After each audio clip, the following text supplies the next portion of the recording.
David Thompson, the 41-year-old billionaire CEO of Thompson Tech, arrived at his Malibu mansion 3 days earlier than planned, hoping to surprise the two women he loved most, his wife, Isabella, and the woman who raised him, his 67-year-old adoptive mother, Ruth Williams. Smiling gently, he stepped out of his electric Mercedes, planning to make Ruth her favorite Earl Grey tea with honey, the drink she always gave him back when kids mocked him for being adopted. But as he approached the kitchen, he froze. Inside, Isabella was yelling, furious that Ruth had used the front entrance while guests were over, scolding her like a servant. Ruth, trembling, apologized softly, but Isabella coldly replied that she didn't care what Ruth wanted because she was the maid, not the queen of the house. David's heart dropped. He had brought Ruth here to give her peace, yet his own wife had reduced her to a servant. When he stepped forward, he saw Ruth in a cleaning uniform, a sight that shattered him. Isabella mocked Ruth's place in the family and told her she must use the freezing basement bathroom from now on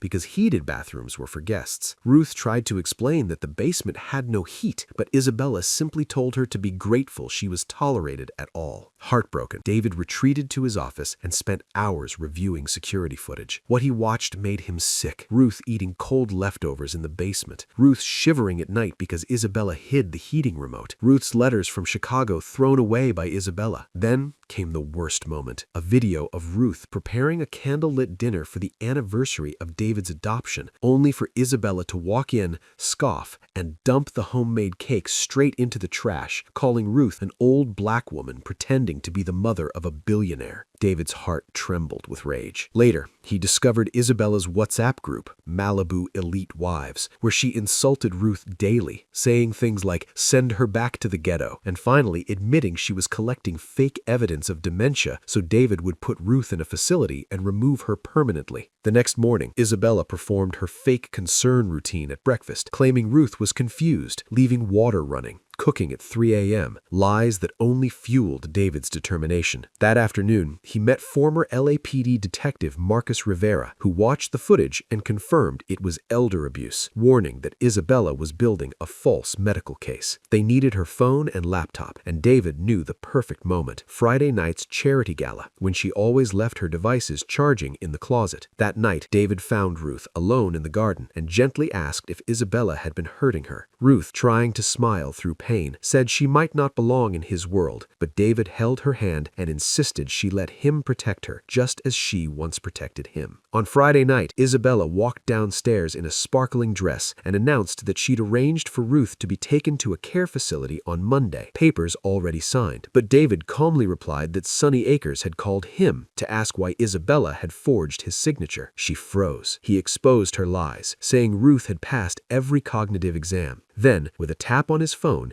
he projected the group chats, racist remarks, and abuse footage on the big screen. Isabella collapsed, screaming that her reputation would be ruined, but David informed her that TMZ, the LA Times, and Page 6 already had everything. Her phone erupted with calls, friends abandoning her, her lawyer dropping her case. David told her the prenup left her with nothing and that her bags were already packed. Ruth gently told Isabella she didn't need to change, she just needed to leave. And with that, Isabella stumbled out of the mansion forever. 1 year later, peace filled the home. David built a community center in Ruth's honor, and she spent her days teaching underprivileged children to code, finally living freely. Isabella, now alone and rejected by the Malibu elite, sent David a message saying she was different now and asking for forgiveness, but he deleted it without replying. One evening, Ruth told David, "Do you know why we won?" When he asked why, she smiled and said, "Because strength isn't loud. It's quiet, patient, and used to protect love." David looked at the woman who raised him from nothing, and he understood that love defeats hatred not through revenge, but through truth, always.